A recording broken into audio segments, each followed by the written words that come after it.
Bienvenidos todos a una nueva emisión del programa UNAD, Educación y Desarrollo Humano, el espacio institucional de la Universidad Nacional Abierta y a Distancia, que llega todas las semanas hasta sus hogares.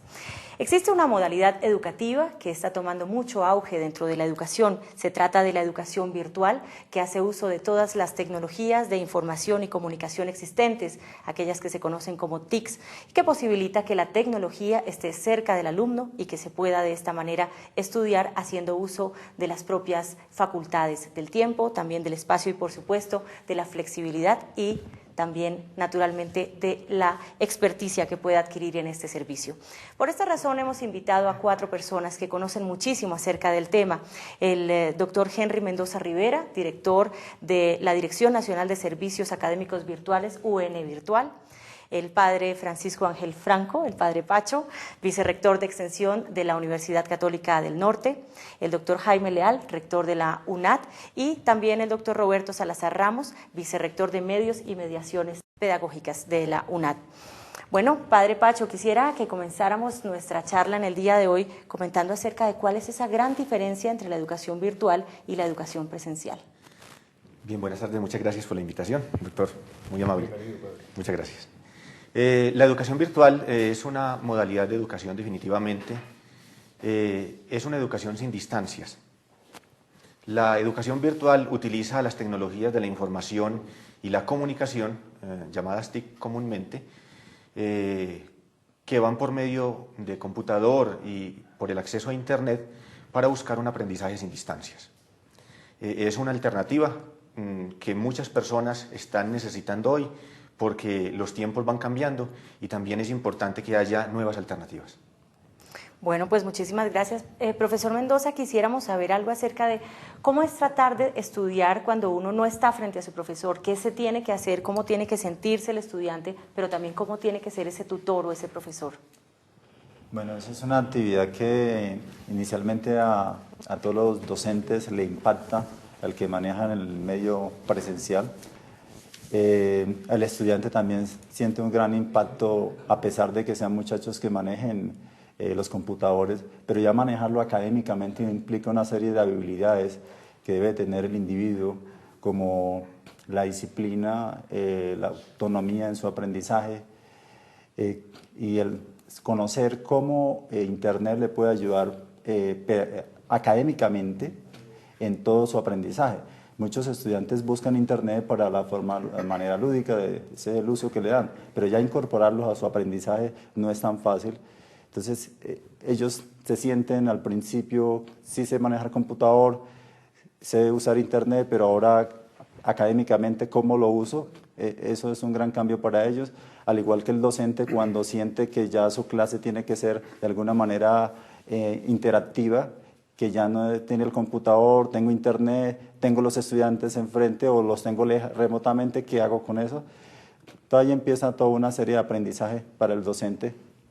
Es en realidad un aprendizaje para ambas partes. Para ambas partes. Doctor Leal, cuando se empieza a hablar de la educación virtual, para algunas personas se dice que esta educación no es igualmente válida o no tiene, digamos, la misma profundidad que la educación académica presencial. Esto naturalmente viene de la mano de cualquier novedad. Cada vez que hay una cosa nueva, lo normal es atacarla y decir que no sirve mientras se conoce. ¿Cómo hacer para que la gente comprenda que se trata de educación virtual en cuanto a que no estoy frente a mi profesor, pero no es virtual lo que estoy aprendiendo, sino que es absolutamente real?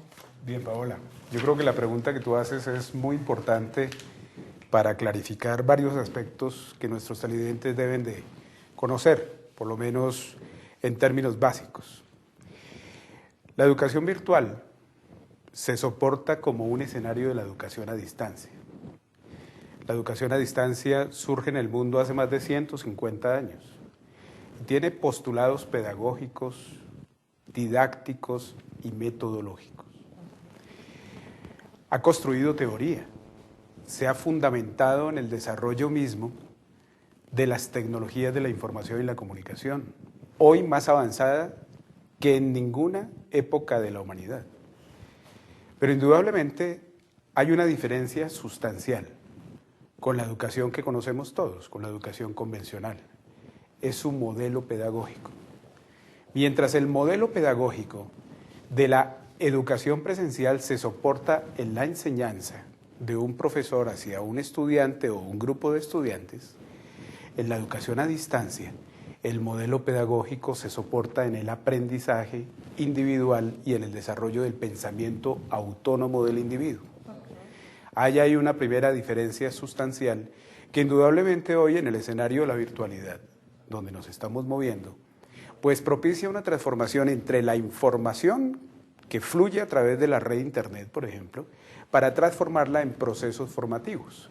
Y eso es lo que hace una organización como la Universidad Nacional Abierta a Distancia y muchas en el mundo que hoy ven este escenario educativo como el de mayor proyección para ampliar cobertura poblacional, cobertura geográfica y sobre todo para ir cerrando la brecha social que en buena parte del mundo, no solamente en nuestro país, existe frente a la escasa oportunidad que se tiene de accesar al escenario educativo.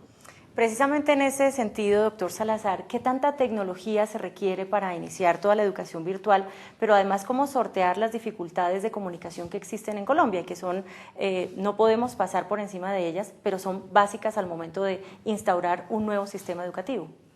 Bueno, muchas gracias. Son dos preguntas con un tamaño impresionante en su contenido, pero digamos de manera muy sencilla que lo que se requiere para el proceso de formación a través de escenarios virtuales son plataformas. Eso se les viene llamando los administradores de aprendizajes en línea o las plataformas de e-learning. Están basadas en los principios básicos de Internet, correos electrónicos, trabajo de envío y recepción de archivos, foros, etc. Es decir, hay toda una tecnología cotidiana que se utiliza en el mundo normal para comunicarse por Internet, pero también para almacenar información. Entonces, ¿qué tanta tecnología se necesita? Puede ser mucha o poca tecnología de acuerdo con los elementos pedagógicos que demarquen la utilización de esos procesos formativos. Generalmente, el conjunto de esas tecnologías hoy en día se agrupa en los campus virtual o, en términos más complejos, en los metacampus virtuales. En cuanto al vehículo o el canal por donde transita esta tecnología, bueno, es Internet. ¿Qué tanta conectividad se requiere? Nosotros en el país tenemos un grande problema. Es que no tenemos una política pública de conectividad educativa. Y en ese sentido, los esfuerzos que hay que hacer son esfuerzos o individuales por parte de las instituciones o individuales por parte de las personas que querrían tener acceso a estas tecnologías.